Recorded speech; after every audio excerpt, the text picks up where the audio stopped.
Okay, continuing our series. I think I'm going to skip the 13th team for now and kind of just stay on my last place team while they made some moves today so I can get them nailed down with what their team looks like.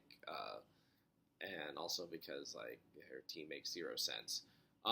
So this team is like hairballs. So Charlotte's team, she changed her team name. Basically, her theme was just draft a bunch of players on cat teams, which I think are the Lions, so Detroit Lions, Jacksonville Jaguars, Cincinnati Bengals, and I think I'm I think that's it.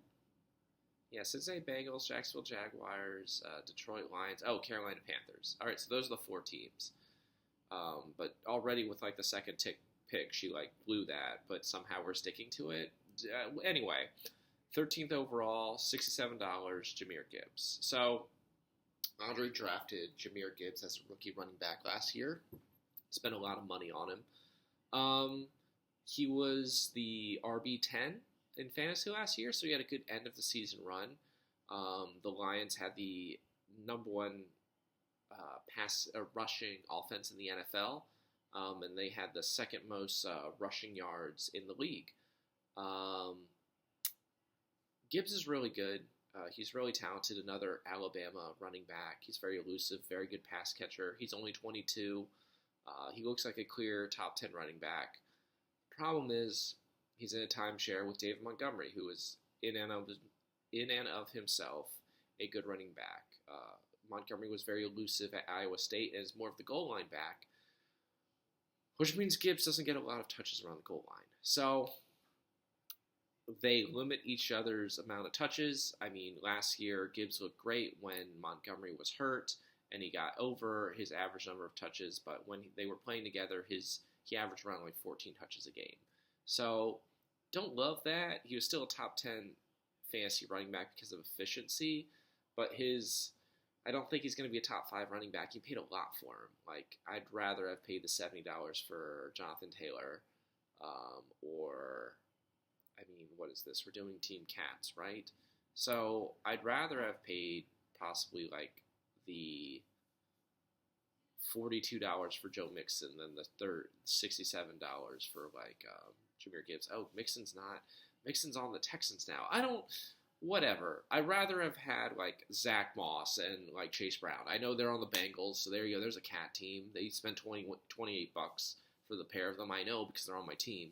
I'd rather have done that than done Gibbs for 67, especially because you weren't going to get Montgomery as his handcuff or backup or goal line back or whatever. So you spent a lot on Gibbs. I think he's a good player. I think he's really talented, but I think he's kind of shorted being in that offense. So we'll say like maybe 900 yards rushing, maybe 350 yards receiving, and 10 touchdowns. So takes a little bit of a step back from last year, but roughly around the same level until he's getting like 250. Like last year, we got like 230 touches until he's getting close to like 280 touches, another 50 touches or so. He's not going to be a top 5 fantasy running back. He's not going to see the ball enough to do it. 23 overall, $36. DK Metcalf, who is mysteriously not on a cat team. He is on the Seattle Seahawks. My assumption is that you accidentally auto-drafted him, jumping in and out of the draft, looking at the draft board. This is usually why I recommend people to bring a computer when you draft, but, it's your team. You're going to do what you want. You drafted a cat team with a Seahawk on it. So, yeah. DK Metcalf has the talent to be the number 1 fantasy wide receiver in football. It just hasn't really happened yet. The Seahawks were a run-heavy team under Pete Carroll. We're hoping now under Ryan Grubb that changes and they become more pass-heavy using, again, as I mentioned in Brian's video, 11 personnel, which stands for 1 tight end and 1 halfback or running back on the field, which means 3 wide receivers. What does that all mean? Well, it basically means I just want them to pass the ball more. It's the very short version of that. So they were very methodical in their offenses. They ran like the second least amount of plays in football last year. I'm hoping that they pass the ball more, especially because Geno Smith is, ever since he was at West Virginia running the air raid under Dana Holgorsen, he runs a more shotgun-heavy, wide-open offense, and that's not what Seattle has done under Pete Carroll, and that's part of the reason why he was forced into retirement, because they wanted to turn over the team and get younger in the coaching staff. So he was good last year. He was the 16th best fantasy receiver.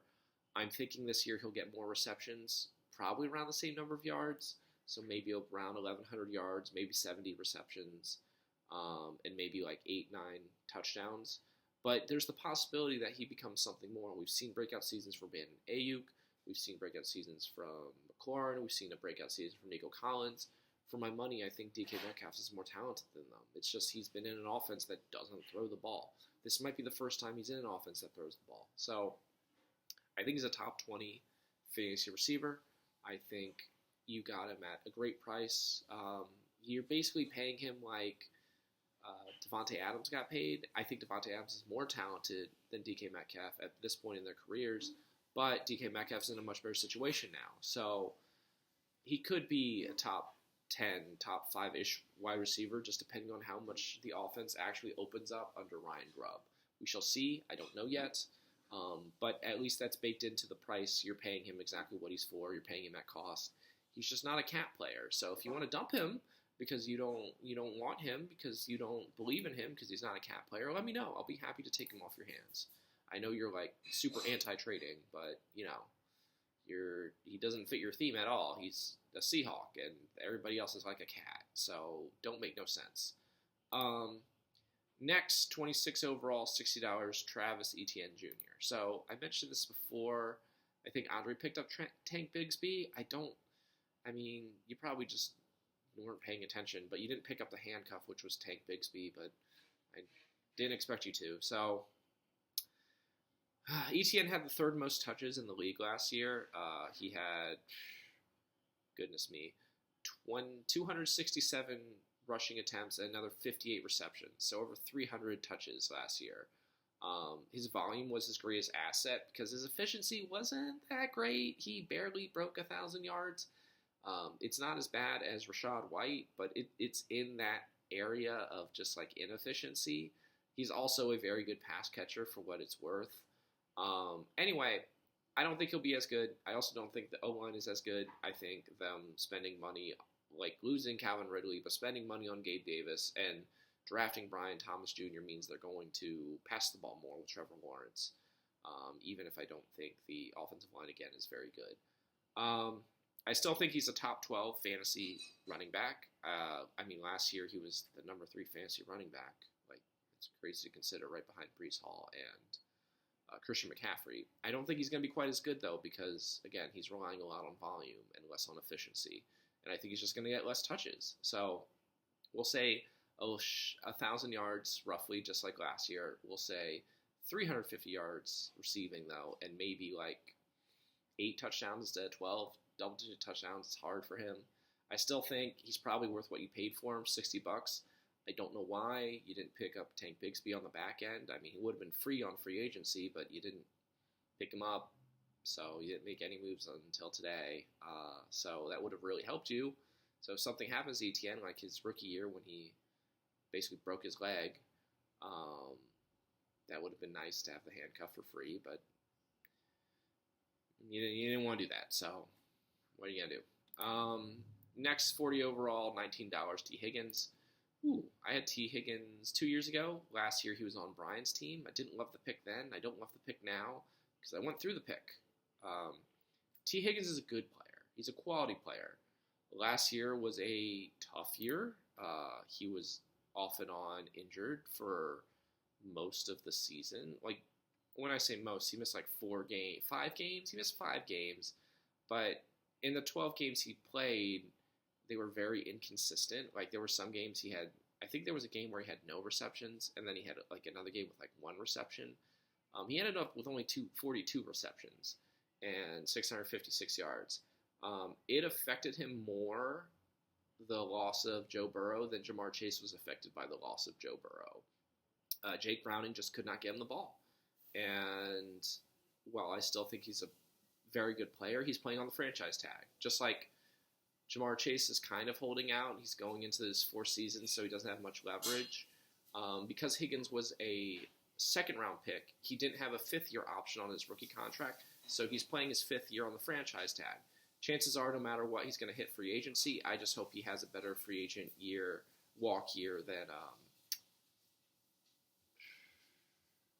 Chad Johnson did, Chad Ochocinco, or basically any Bengals wide receiver that has had like a franchise tag, hasn't been used all that much, and then they hit free agency and they aren't paid that much. And it's kind of sad in a way. But I'm hoping he has a good season so he does get paid. He's a good player. I think he'll be better than last year, especially because Burrow's back. I think that offensive line ought to be better just based off the talent that they have. I'm thinking 70 receptions, 1,000 yards, back to his old ways, like 8 touchdowns.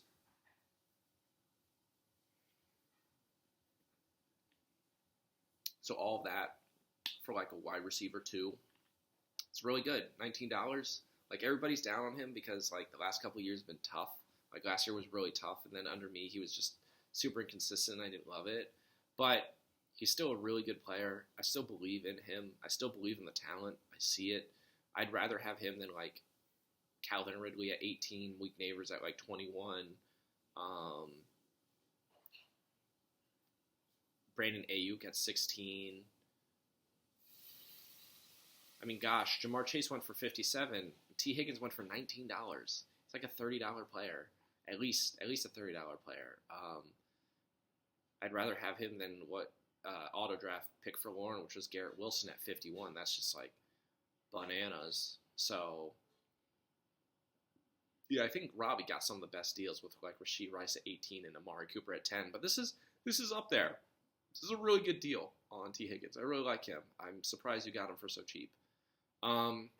But all of that being said, we basically like blew through our budget with those 4 picks because we got 67 for Gibbs, and then we did 36 for Metcalf, and then we did 60 for ETN, and then we did 19 for Higgins.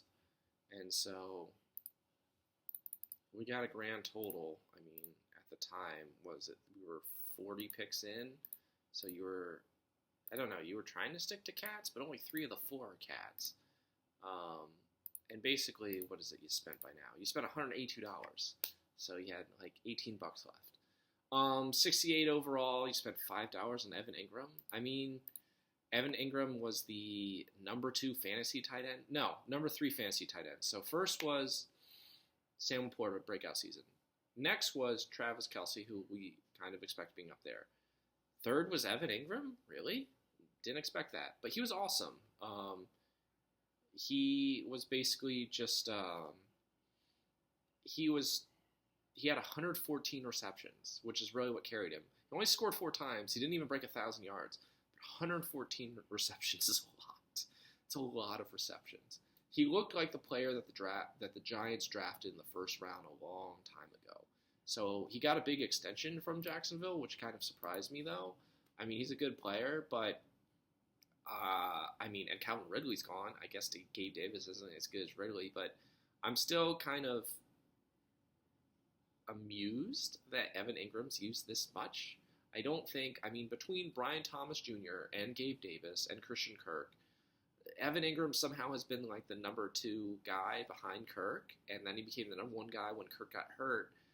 I don't really know what to make of it. He's a good pass catcher, but he can't block worth a crap. So I don't think he's going to have as good a season last year just because I don't think he's going to get 114 catches. That's crazy. I don't even think he's going to break 90. So we'll say like 85 catches, like 800 yards, 3 touchdowns-ish. It's still pretty good. That's like a top 5 fantasy tight end, which is a top 35-ish wide receiver. So $5 is pretty good price on him. But it's still surprised you went for him, even though he's a cat player, because that basically limited what else he could do. At 152 overall, we got Adam Thielen for $1. Okay. So Adam Thielen was a surprise 1,000-yard player last year for Andre, if I remember correctly. He had heavy usage for Bryce Young because they had no help. Um, what is it? He had 103 receptions, so that was ninth in the league. He was the 17th best fantasy receiver, which is kind of crazy to consider. But now he's going to face a lot more competition for targets, especially Deontay Johnson's there. They tried to fix up the O-line. Xavier Leggett, they drafted in basically the first round, like at 32 overall. So I don't think he's going to get 103 receptions. I think he's going to take a step back. I don't think he's going to get 1,000 yards. I think he's going to be like, I don't think freaking Deontay Johnson's Justin Jefferson, but I think Adam Thielen's going to kind of take a back seat to him and Leggett and get like maybe 700 yards and maybe like 5 or 6 touchdowns, which isn't bad. It's like a borderline flex kind of guy, like a top 40-ish wide receiver. For $1, you can't really beat that. $162 for Chuba Hubbard. So I mentioned that I thought the best deal in the draft was Ezekiel Elliott and Rico Dowdle for $5 combined. Ezekiel Elliott went for $3, Dowdle went for $2. Chuba Hubbard is like the cheapest starting running back to go in our draft at $2. But there's a reason I don't love it, and we'll go more into that. But basically, Hubbard is the starting running back in Carolina right now. They had the worst offensive team in the league last year, and he ran for over 900 yards, but it was tough. It was hard. New coach now, tried to fix up the O-line. High paid 2 guards. I don't know why we didn't try and draft some tackles, but, I guess they're trying to make the offensive line better, so that's a start. Really, the biggest issue with Hubbard, I don't think he's going to get his 900 yards again. I don't think he's going to get his 200 yards receiving. I think he'll probably get around maybe 500, 600 yards rushing and maybe 5 touchdowns. The reason is because Robbie spent $7 on Jonathan Brooks. They drafted Jonathan Brooks in the second round. Jonathan Brooks would be the starting running back right now if he hadn't torn his ACL last November in Texas. So I think if Jonathan Brooks is 75% of what he was at the University of Texas, he's the starter, without a doubt. They might bring him along slow because I have very little hope in this Panthers offense. I've mentioned that before. I'm not a believer in Dave Canales. I don't think his season last year with the Bucs was great, even though he got the head coaching job. He's a good leader, but he's not a good schemer. So I think for now, Hubbard's at least a starter for you until Brooks is back and all the way a go. And so getting him for $2, that's a great deal. Again, any running back with a pulse for under $10, I'd just do it. So literally the Nike slogan, just do it. So I like Brooks a lot. Therefore, I don't like Hubbard a lot. He also didn't get Miles Sanders, who was free after Andre dropped him. So another not doing any sort of work on the back end of the team to get handcuffs. But what are you going to do? I like Hubbard, though, for now. He's a starter for you for now, and you always never take enough running backs, so at least you have 3 starting, useful, healthy running backs to start the year. That's something, I suppose. 166, $1, Jared Goff. Jared Goff was the number 7 fantasy quarterback last year for Leyland. He was second in pass yards, attempts, and completions, and 4th in passing touchdowns with 30. I think he's only in 2 outdoor games this year. Almost every game of the 17 games they're playing, 15 games are in the dome, which is really, really good for him because he thrives in domes. He is on a very run-heavy offense. Even though he's still used Amon-Ra St. Brown and Sam Laporta a lot, they do like to run the ball. I don't think he's going to pass for 4,500 yards again. I think he'll pass for 3,900 yards, maybe hit 4,000, and I think he'll get 25 touchdowns. I'm just seeing some regression from Goff because everything has to be perfect for him to be great. He almost got to the Super Bowl. He's been to a Super Bowl before, but the wide receiving core is very, very good. I wouldn't say it's excellent, but Amon-Ra St. Brown by himself is genuinely good, and we're hoping for good things from Jameson Williams, but they used a first-round pick on him. He's a good player. Sam Laporta is very, very good. We're not counting David Montgomery and Jahmyr Gibbs might be the premier duo at running back in the league. And then on top of that, they have the number one offensive line right now. Like, everybody on that offensive line, except for maybe the center, is like literally in the middle of their prime. And they're all excellent. They're excellent at run blocking and excellent at pass blocking. And Jared Goff panics when he's under pressure. But that doesn't really matter if he's not under pressure all that much. So I remember watching the Bucs game, and I'm just like, why aren't you blitzing more Todd Bowles? You know he's not good under pressure. So, yeah, I think this can work, I suppose. He can be your starting quarterback. It's just not great that you're starting Gibbs and Goff at the same time. So, like, if Gibbs runs in a touchdown, then Goff gets 0 points. But I suppose it kind of works because Gibbs is a pass-catching back. I don't know. If we're doing, like, cat teams, I would have preferred Joe Burrow, but I suppose Leyland took Joe Burrow for more than you had. But I'm still kind of like, no, I don't really love this. I mean, Jared Goff doesn't run at all. He needs to pass. He needs to pass a lot, and I'm not really seeing him having a whole lot of, like, potential for that. I mean, otherwise, I guess you were limited to Trevor Lawrence and Bryce Young, and it wasn't Bryce Young. I think you have Trevor Lawrence as a backup on here. I would just cut him too. I don't know. Carrying 2 quarterbacks is dumb. So, yeah, I guess that kind of works. You basically cut the rest of your draft because you tried to draft cat players that aren't playing. I'll mention Trevor Lawrence at 198. You got him for $1. We were hoping for like a breakout season last year. Didn't get it. He threw for over 4,000 yards, but he was only the 17th best fantasy quarterback because he only threw for 21 touchdowns and he had 14 interceptions and quite a few fumbles.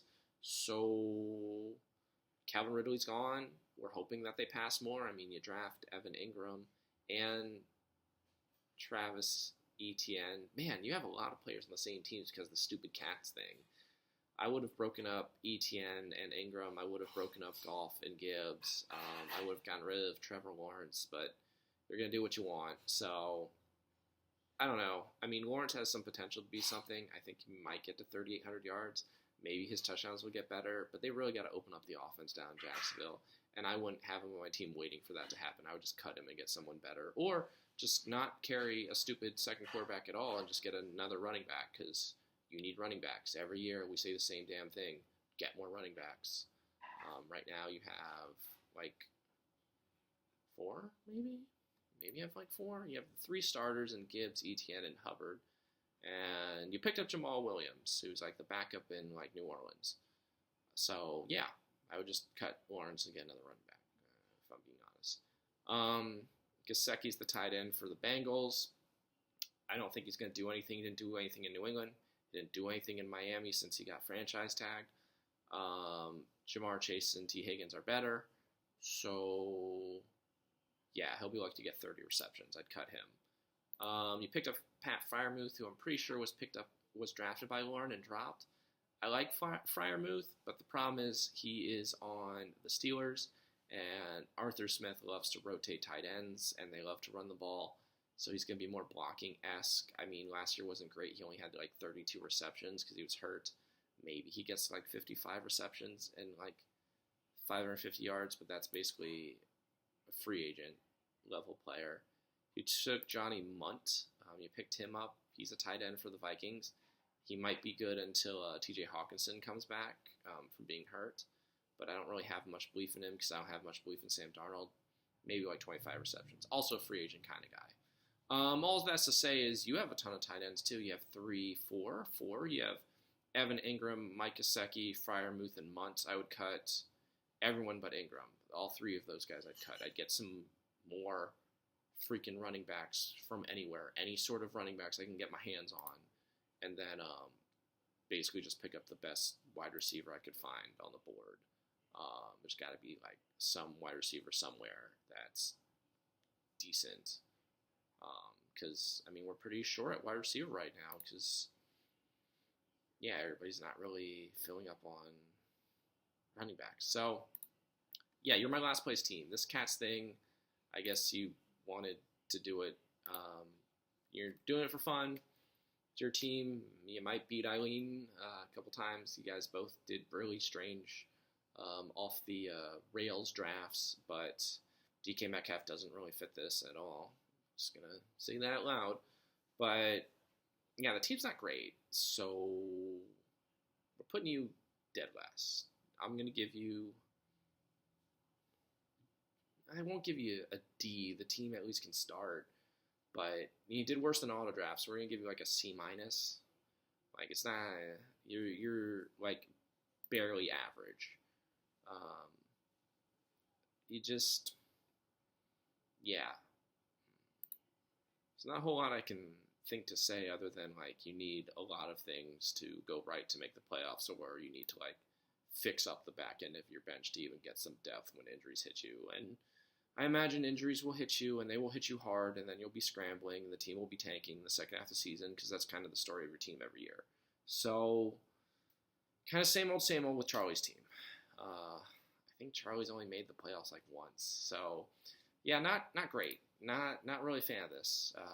This is going to be real rough, especially if Jared Goff actually ends up being bad and reverting back to what we think he is, which is like a bad version of like Kirk Cousins. It's going to go bad fast. So hopefully that doesn't happen. I mean, Etienne and Gibbs ought to be able to be good enough to get you some surprise wins by themselves as long as they're healthy. But team ain't great. Team is, I mean, the team's called hairballs. Team is real hairy because it just, it's not a lot of depth. The players don't have a lot of upside.